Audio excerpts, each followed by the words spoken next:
మానవక రంగానికి గేట్వేగా మార్చిన ఘనత నా నాయకుడు గౌరవ చంద్రబాబు నాయుడు గారిది, గౌరవ ముఖ్యమంత్రి. అదేవిధంగా గౌరవ ముఖ్యమంత్రి గారు ఒక దార్శనిక నాయకుడు, అదేవిధంగా రాష్ట్ర అభివృద్ధిలో అహర్నిశలం శ్రమించే శ్రమజీవి. అటువంటి నాయకుడితో కలిసి పనిచేయడం మా అదృష్టం కింద భావిస్తూ ఈరోజు ఈ కార్యక్రమానికి స్వాగతం పలుకుతూ మరొక్కసారి పాయకరావుపేట నియోజకవర్గం తరపున, ఉత్తరాంధ్ర తరపున ధన్యవాదాలు, నమస్కారాలు తెలియజేసుకుంటున్నా. ఎందుకంటే పాయకరావుపేట నియోజకవర్గం అంటే వెనుకబడ్డ నియోజకవర్గం దగ్గర నుంచి ఈరోజు ప్రతి ఒక్కరు కూడా నక్కపల్లిలో స్టీల్ ప్లాంట్ వస్తుందట కదా, అది పాయకరావుపేట అంట కదా అని ప్రతి ఒక్కరు చెప్పుకునే విధంగా చేసినందుకు, అందులో నేను ఒక ఎమ్మెల్యేగా ఒక మినిస్టర్గా భాగస్వామిని అయినందుకు ప్రత్యేకంగా గౌరవ ముఖ్యమంత్రి గారికి శిరస్సు వంచి పాదాభివందనం చేసుకుంటూ, likewise I warmly welcome our chief guest for this program, a dynamic leader who has guided Karnataka with decades of political experience, the Honorable Union Minister of Heavy Industries and Steel, Sri H.D. Kumaraswamy garu. అదేవిధంగా ఈ కార్యక్రమానికి సహాయ సహకారాలు అందించడమే కాకుండా రాష్ట్ర అభివృద్ధిలో ముఖ్యంగా మనకి ఎప్పుడు కూడా వెన్నంటి ఉంటూ ఎన్డీఏ కూటమి బలపడాలి అని అహర్నిశలు కృషి చేస్తున్న గౌరవ డిప్యూటీ సీఎం గారు సోదరుడు పవన్ కళ్యాణ్ గారికి, అదేవిధంగా ఈ స్టీల్ ప్లాంట్ రావటానికి ముఖ్య కారకుడు గౌరవ మంత్రి, నా సోదరుడని గర్వంగా చెప్పుకునే నారా లోకేష్ గారి గురించి ఒక్క నిమిషం మనం ప్రత్యేకంగా చెప్పుకోవాలి. వారి కృషి నిబద్ధత లేకుండా ఈరోజు ఇది సాధ్యమయ్యేది కాదు. తెర వెనకాతల ఉండి ఎక్కడ ఏ చిన్న సమస్య వచ్చినా అమ్మా ఇది చూసుకోండి అని వెంటనే నడిపించి ఈ పాయకరావుపేట నియోజకవర్గ ప్రజల మన్ననలు పొందిన నా సోదరుడు నారా లోకేష్ గారికి ప్రత్యేకంగా ధన్యవాదాలు, నమస్కారాలు తెలియజేసుకుంటున్నా. మీ అందరికీ తెలుసా, ఒకే ఒక జూమ్ కాల్తో ఈ ప్రాజెక్టు తీసుకొచ్చిన ఏకైక నాయకుడు నా సోదరుడు అని చెప్పుకోవడానికి నేను చాలా గర్వపడుతున్నా. ఇది కేవలం మెప్పు గురించి మాట్లాడటమే కాదు, నేను నా కళ్ళతో చూశాను కాబట్టి చెప్తున్నా. అదేవిధంగా ఈ కార్యక్రమానికి విచ్చేసిన కేంద్ర మంత్రి భూపతిరాజు గారు శ్రీనివాస్ వర్మ గారికి, అదేవిధంగా ఆంధ్రప్రదేశ్ శాసనసభ స్పీకర్ గౌరవనీయులు అయ్యన్న పాత్రుడు గారికి, మంత్రులు టీసీ భరత్ గారికి, అచ్చెయ్య నాయుడు గారికి, గుమ్మడి సంధ్యారాణి గారికి, కొల్లు రవీంద్ర గారికి, కొండపల్లి శ్రీనివాస్ గారికి, గౌరవ ఎంపీ సీఎం రమేష్ గారికి నా హృదయపూర్వక స్వాగతం పలుకుతూ, అదేవిధంగా సహచర ఎమ్మెల్యేలు సీనియర్ నాయకులు ఎమ్మెల్యే సత్యనారాయణమూర్తి గారికి, పంచకల్ రమేష్ బాబు గారికి, రాజు గారికి, సుందర విజయ్ కుమార్ గారికి, వేదిక నడిచిన అందరికీ కూడా పేరు పైన ధన్యవాదాలు. I'm deeply honoured to welcome mister Lakshmi Mittal, executive chairman of ArcelorMittal, is a legendary global business leader who single-handedly transformed the world's steel industry, earning India's Padma Vibhushan in 2008, a Forbes Lifetime Achievement Award, and countless other honors. A visionary industrialist, at the same time philosophist and trusted advisor to global institutions, including Goldman Sachs and Harvard University. He is truly one of the India's greatest gifts to the world. I am deeply honored to welcome Mr. Aditya Mittal, CEO of ArcelorMittal and Chairman of ArcelorMittal Nippon Steel India. He is the mastermind behind the landmark 2006 Mittal Arcelor merger that created the world's largest steel company, and now the driving force behind the company's ambitious expansion in India.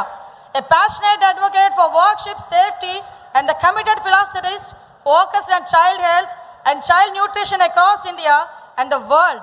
He brings world-class vision and values to everything he leads. Thank you very much, Aditya ji.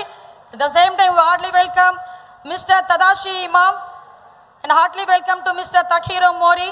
I warmly welcome to sincere appreciate ArcelorMittal Nippon Steel India and its CEO Dilip Omen for placing their trust in Andhra Pradesh, and the entire leadership ArcelorMittal Steel India, the partners who have chosen to invest their trust in the people and government of Andhra Pradesh.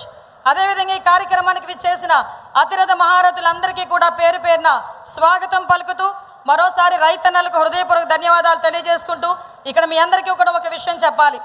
భౌగోళికంగా చూసుకుంటే దేశంలో 5%, జనాభా ప్రాతిపదికన చూసుకుంటే దేశంలో 4% ఉన్న ఆంధ్రప్రదేశ్కి పెట్టుబడులు మాత్రం 25% వచ్చినాయి అంటే అది కేవలం ఇక్కడ ఉన్న విజనరీ లీడర్ నారా చంద్రబాబు నాయుడు గారిని చూసి మాత్రమే. దానికి తార్కాణమే ఈ ArcelorMittal భూమి పూజ ఈరోజు. ఎందుకనంటే ఇది మాట్లాడుకొని అనుకున్న కేవలం 18 నెలల కాలంలోనే ఎక్విజిషన్ పూర్తి చేసుకున్నాం, భూమి సేకరణ పూర్తి చేసుకున్నాం, R&R పూర్తి చేసుకున్నాం. ఈ రోజు ఈ ప్రాంతానికి స్టీల్ ఫ్యాక్టరీ రావాలి అని చెప్పి గౌరవ ముఖ్యమంత్రి గారి ఆదేశాల మేరకు ఇక్కడున్న ప్రతి లీడరు, ప్రతి ప్రభుత్వ యంత్రాంగం, ప్రతి రైతు కూడా ముందుకొచ్చి కేవలం ఆయన మీద ఉన్న నమ్మకంతో ఈరోజు ఇన్ని వేల ఎకరాలు స్టీల్ ఫ్యాక్టరీకి ఇవ్వడమే కాకుండా భూమి పూజ వరకు తీసుకొచ్చారంటే మీ అందరికీ మరొకసారి నేను ధన్యవాదాలు తెలియజేసుకోవాలి. ఇది ఒక పోరాటమో లేకపోతే ఇది మన ముఖ్యమంత్రి గారు చేస్తున్న అభివృద్ధో అనే కన్నా పారిశ్రామికవేత్తలకి ఆయన మీద ఉన్న విశ్వాసం కింద మనం చెప్పాలి.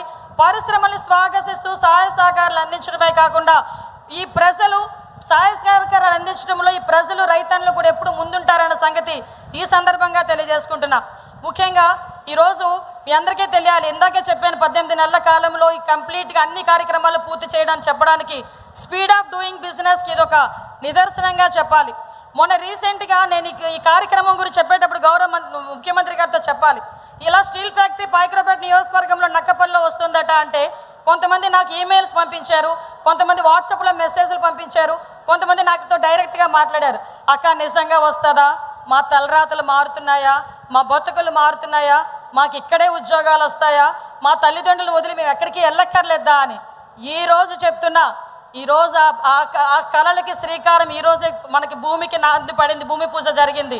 ఈరోజు జరిగిన భూమి పూజ తమ్ముళ్ళు నన్ను అడిగిన ప్రతి ఒక్క తమ్ముడు ఇక్కడ కొంతమంది ఉంటారు, టీవీల ముందు చూసి చాలా మంది ఉంటారు, వాళ్ళందరికీ ఇదే వేదిక సాక్షిగా చెప్తున్నా, మన బతుకులు మారబోతున్నాయి, మన తనకు అభివృద్ధి చూడబోతున్నాం.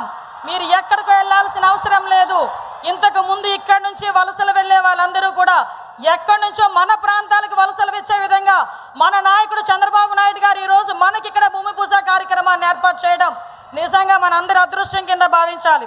సుమారుగా 1,50,000 కోట్లు పెట్టుబడి, దగ్గర 40,000 ఉద్యోగాలు ప్రత్యక్షంగా పరోక్షంగా. ఇంతవరకే కాదు, ఈరోజు జరిగిన భూమి పూజే కాదు, కేవలం ఇది పునాది రాయని చెప్పుకోవాలి.